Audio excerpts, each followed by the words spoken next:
Coach, LSU offense has struggled in the hundreds the last couple of years, a lot of overall individual talent. What have you seen on film so far that where you think you can come in and be a big help? I haven't had a chance to watch a lot of film. Now, I did take the fall off. I took a little sabbatical from coaching, which I'm sure we'll talk about a little bit later, but I got a chance to watch us on television quite a bit, and then a chance to watch the Cotton Bowl game, and then a few clips here and there offensively during my interview process, but I haven't had a chance to really sit down and dissect what we're doing offensively and what we'll continue to do. We'll do more of that in the next coming weeks after we finish this signing class on Wednesday, but I think we've got some excellent players, some very talented guys that we can do some things with to put the ball in their hands, to make them playmakers and showcase their playmaking ability.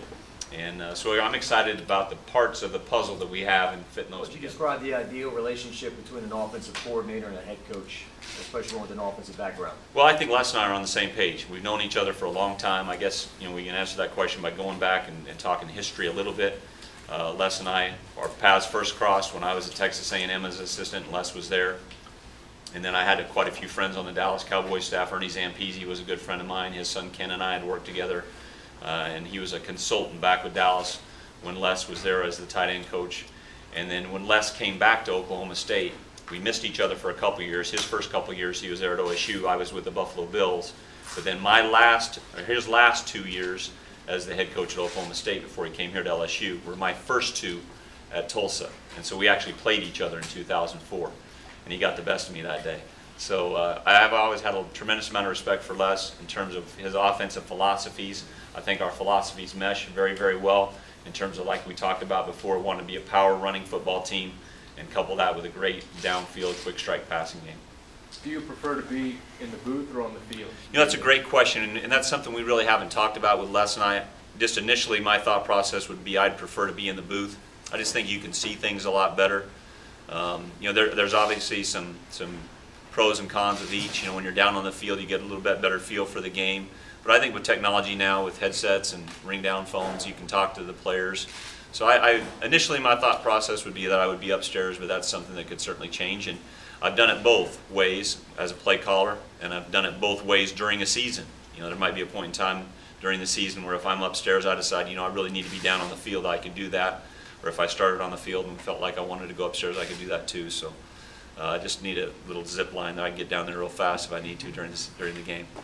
One of the issues on offense has been kind of a complex way of thinking, I guess you could say. Could you speak towards the simplicity of what your approach is going to be? Sure. I think the biggest thing in offensive football is you want to have enough variety that you can attack the defense. And you want to have enough variety of schemes, plays, that you can feel like going into a game and playing throughout the game, that you're in a position where you can attack the weaknesses of the defense and any defensive weaknesses you might see as that game progresses. And yet by the same token, you can't have so much volume that you can't be good at practicing all those plays. So we don't want to be a jack of all trades and a master of none. Certainly want to have enough variety where we can put the ball in the guy's hands that can make the plays for us, give the quarterback a lot of answers in the running game in terms of run audibles and those things. And yet by the same token, we only have so many hours and so many practice repetitions that we have.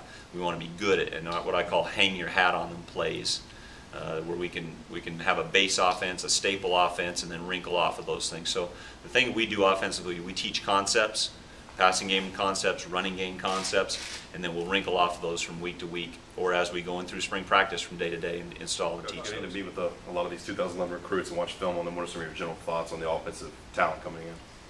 Well, I don't know. I don't know how much I can comment on that yet, but I'm excited about the group that we have presently on campus, and then excited about Zach. He's here. Mettenberger is here right now, so I've had a chance to visit with him a little bit and had a chance to watch him on film throughout the course of the fall, and then obviously since I've been here. But I think we're in position to sign a great class. Obviously, Wednesday is approaching real quickly, and so I know Coach will have more comments about that on that day. But I like the present group of players we have and the potential group of players that we're going to sign on Wednesday. What do you see the relationship with offensive coordinator dealing with recruiting?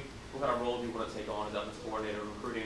What kind of connections do you have in maybe other states like Texas that you can help the Tigers bring the recruits in? Well, I think it's very important for the head coach to be involved in recruiting, obviously, and then the offensive coordinator to me is just an extension of that. The way we've talked about it, at other places I've been, and the way I set it up when I was a head coach, it's almost like a company and a hierarchy. So, I'm going to be involved in the recruitment of all the offensive players, certainly some defensive players in my area because I will recruit an area, but I'll be very involved in the recruitment of the offensive players and the procurement of those guys, and I'll travel extensively doing that. And then obviously quarterbacks. The quarterback's always a marquee position, so I'll be involved in nationally recruiting quarterbacks. So that's something we're talking about right now, and looking at different areas in which I would recruit. I do have some experience recruiting in Louisiana, a lot of experience recruiting in Texas, and then wherever they want to put me, I can just throw on the purple and gold and go.